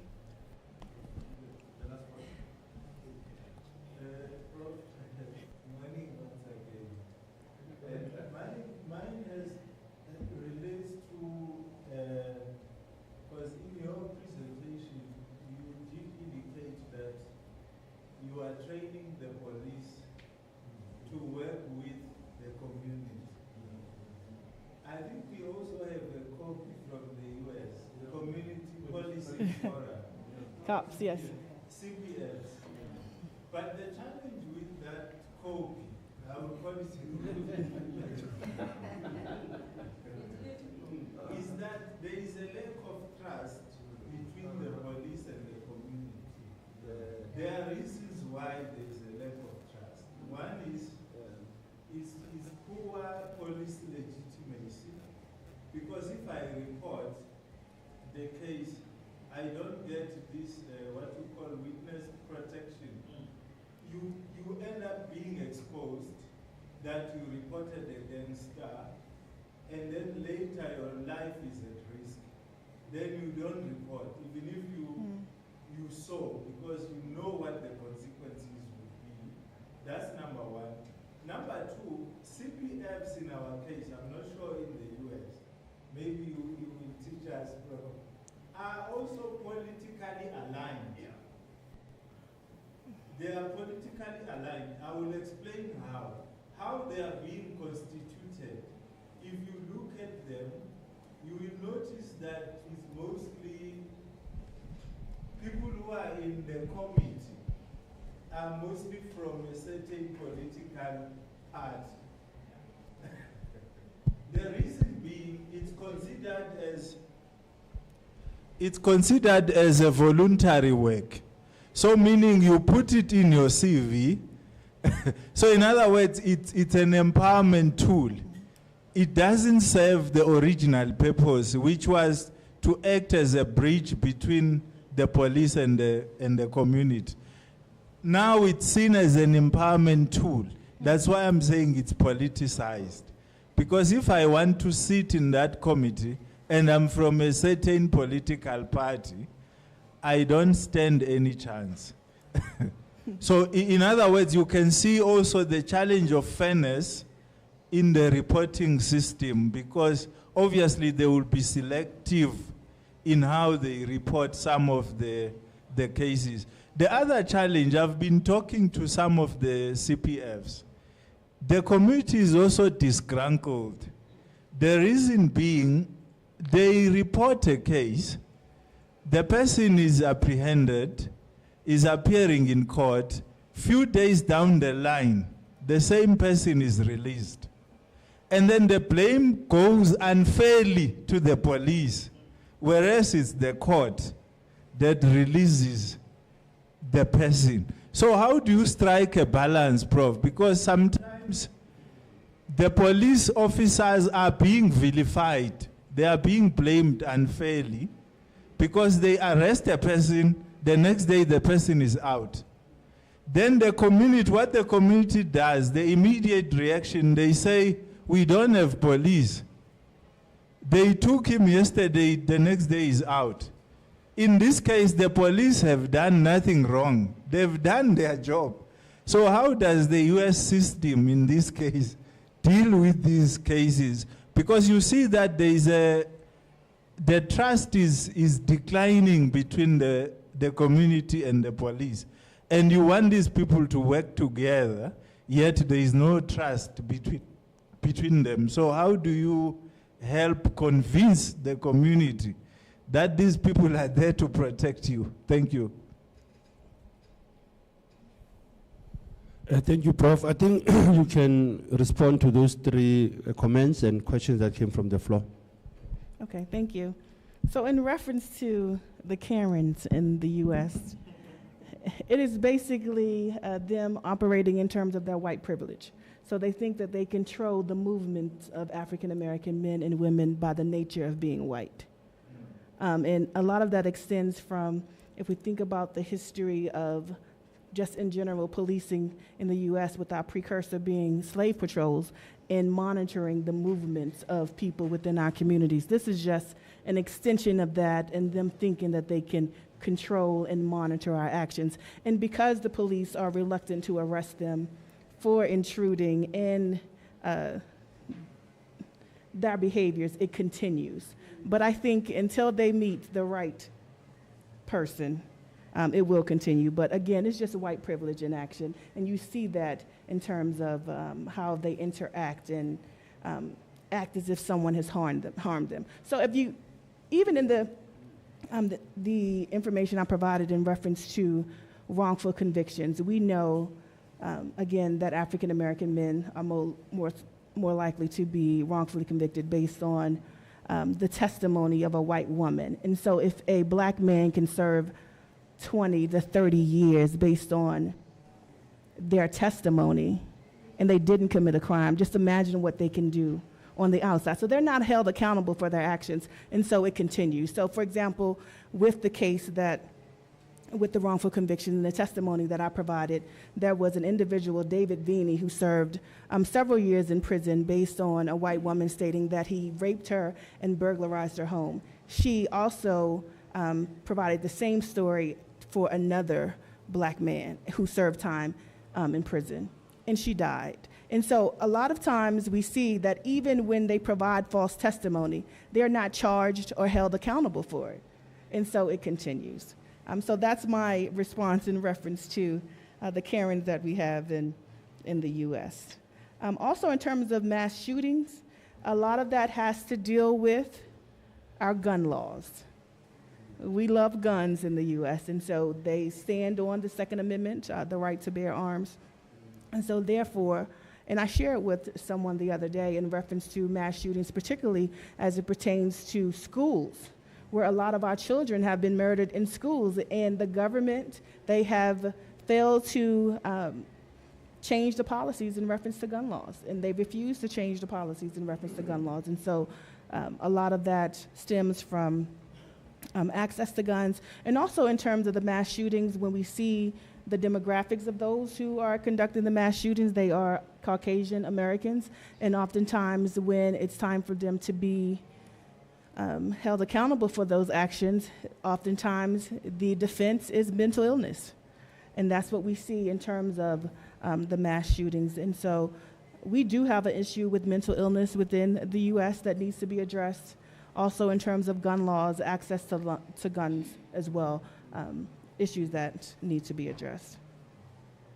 And lastly, to the question in reference to policing and how do we convince, that's going to be a difficult task. And even as in the U.S., it's a very difficult task. However, we do have, in terms of police misconduct and police behavior, we have civilian review boards that are part of the process. So if police officers commit misconduct, we have civilians who are part of that process. And some states are including them in various stages of the process when they have committed crimes against individuals within their communities. And so again, I think in terms of civilians being involved in that process, that may help that process. Also in Maryland, I want to mention this, is that now police officers who shoot or kill an individual, a citizen, they can face criminal charges. And so again, it's connected to the funding or the lack thereof for state and federal governments to actually continue to pay for the misbehavior or misconduct of the police officer. So those are my thoughts. Thank you very much, Prof. That was Professor Harris from Bowie State University, Maryland, USA, a professor of criminal justice, a co-executive director also of the Institute for Restorative Justice and Practices at the same university. I think, Prof, we want to thank you. I'll be handing over to Mr. Letsoalo, David Letsoalo, to take over. But I think it will be important, colleagues, just to say that well, one of our philosophers in this continent, in this country, Professor Mokgobe Ramose, on the question of African ways on understanding justice and race, he once said that most cultures uphold the principle that all humans are equal in their humanity. All humans are equal in their humanity. That's where from that flow the idea of justice, giving to others what is due to them. So in practice, we need to understand you need equal treatment, equal cases, equal rights and justice. Very important that Professor Ramose was able to capture the essence of how do we understand justice and race.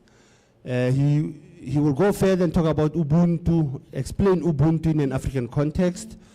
More so, you were raising the issues of restorative justice, you were raising the issues of policing, of why training police by black people. I think also it is not a race cut, but we are trying to show that in black townships, there's too much policing. And also the role of community policing forums that we shared with you this morning and this afternoon. I think we also shared with you that our criminal justice system is undergoing review every year in South Africa. When you have a 30-year period or a 10-year period, there is what they call a review of a criminal justice system. But ours, they use funny concepts like integrated criminal justice system. They use funny concepts, but I think what is important is what the colleague said earlier on justice, correctional services, prosecution, community rehabilitation. We didn't touch on it. How do you bring the offender back into the community? What are the African practices of that there were no prisons at some point, but there were rulers and kings who were able to know how to police? You know, so I think on that note, colleagues, I want to thank you, Prof, for your time on engaging us on criminal justice reform as well as public policy. That's all over to you, Ntate. Thank you so much. Before I don't go, we are nearing the end of the session. However, it was clear during the session that Professor Harris had questions to pose to the school. I don't want to say to certain people, but to the school. So colleagues, collectively, we may respond to Professor Harris' questions. Yeah, so we'll see how to go about that. So you said you had a lot of questions.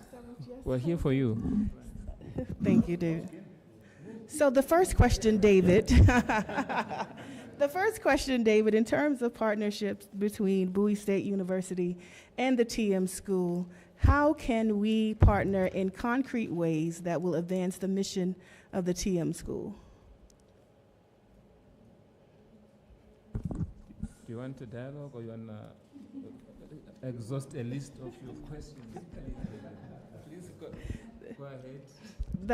That's my main question, and a lot of the questions fall under that. For example, in terms of the e-learning and the distant learning, the format for those courses, are they asynchronous, synchronous? Are those courses in which we can collaborate in partnership, where we can have 2 professors, maybe one from the States and one from here, on particular courses in terms of collaboration in that way. Also in terms of the subject areas in which you all would like to partner on projects, the types of projects that you would be interested in partnering with us with. So those are some of the questions that I have.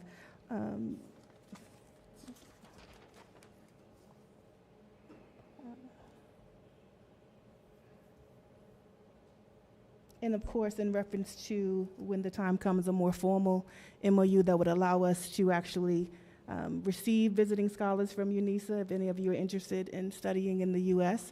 Also in terms of student exchange programs, where our students can share and visit and study at each institution on a more high level there. In terms of publications and collaborations, the community engagement projects.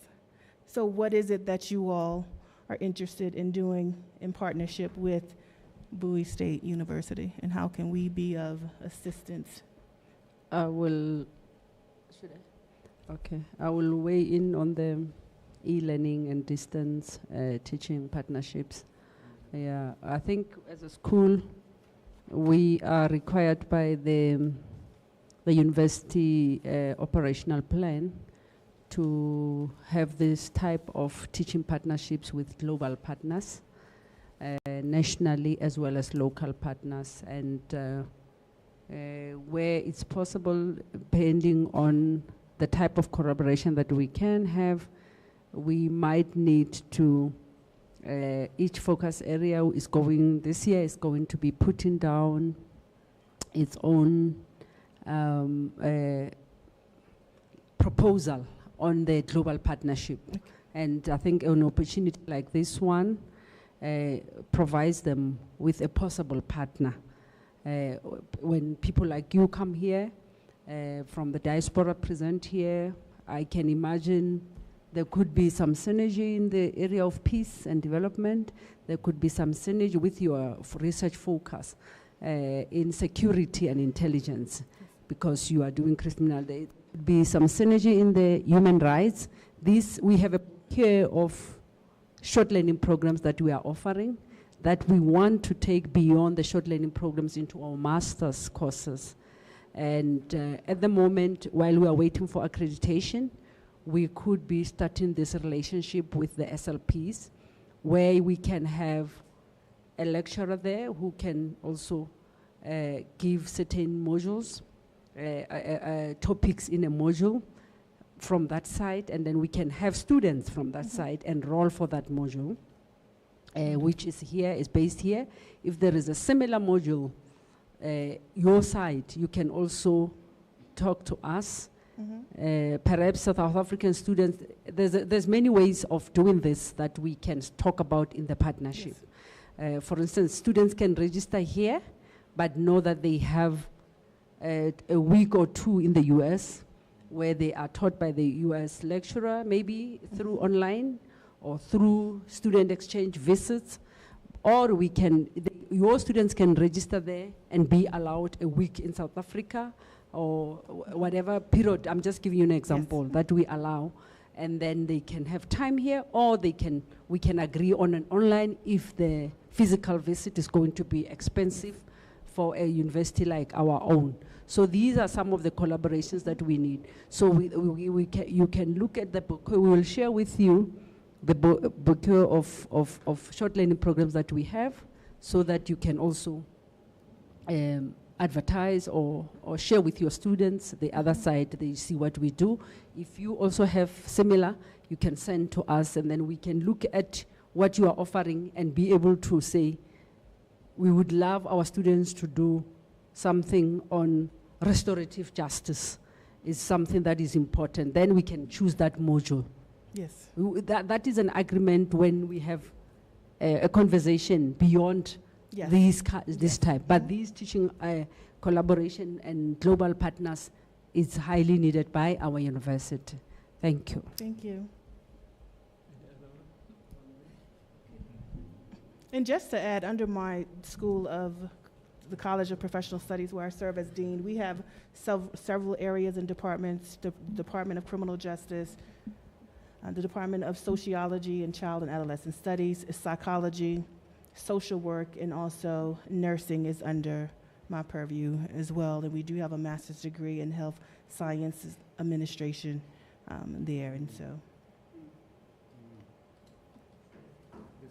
Yes. There's a response from Professor Dries Veldhuizen. He wants to add on what Professor. Prof, thank you very much for presenting here. I've been following you in the car on the way here while you were talking, and I was very happy to see the direction, the presentation, and the subsequent questions went, because it reminded me that we have an ongoing project on violent prevention in the school, a research project. And I say ongoing, the first phase is nearly completed, where we will start publishing and present at the conferences. But I see that as ongoing because there is a dire need for new models for violence prevention, including the role of the criminal justice system in such models. And I think there we can learn from each other in terms of why it doesn't, the model we apply today, why doesn't it work in your context and in ours? Because we got the CPF, as Prof. Mkize mentioned, from the US system. But it doesn't work in our world and in yours. Why not? We need, that is something we can explore together in research. Thank you, Prof. Thank you.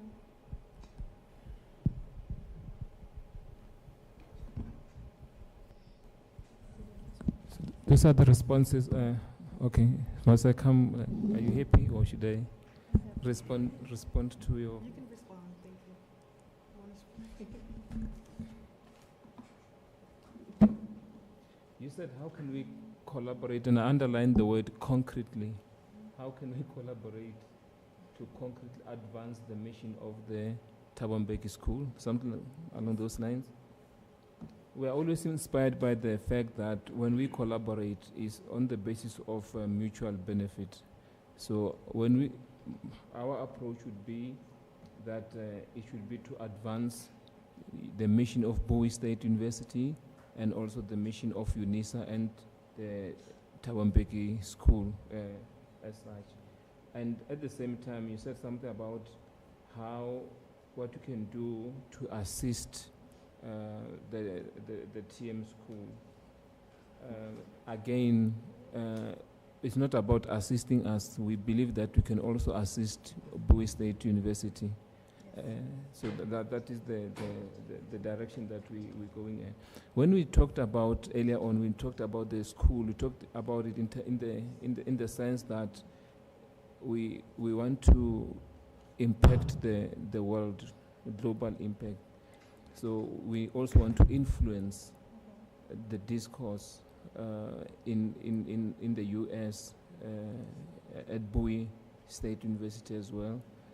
So as much as we're ready to learn and in this endeavor, but we also need to be able to influence. I think gone are those days when we have to be open to be influenced by others without us influencing them at the same time. The issue around what can be done in terms of the MOU, colleagues have already indicated from a various side. But the way the school is at the moment, we're about to get our first intake of MND, that is Masters and Doctoral students next year. Prof. Paswana has indicated the point around when we get accreditation, which would be very, very soon. So I think the area of curriculum development in various study areas will be very, very crucial in as far as this collaboration is concerned, where your academics, specialists in various study areas can assist or work with us as we embark on the journey of developing our curriculum. And obviously the issue of staff and student exchange is the standard when we get into our memorandum of understanding.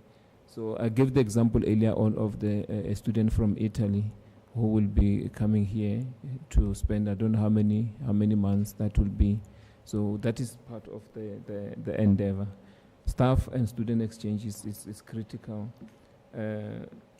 Basically, yesterday I made the point that the issue of community engagement is very, very important. I know that tomorrow you'll be giving a guest lecture where you'll be covering the issue of how you do community engagement in the US and try to compare it with how UNISA does it. I would have suggested that, like I did yesterday, that we have, as soon as possible, a hybrid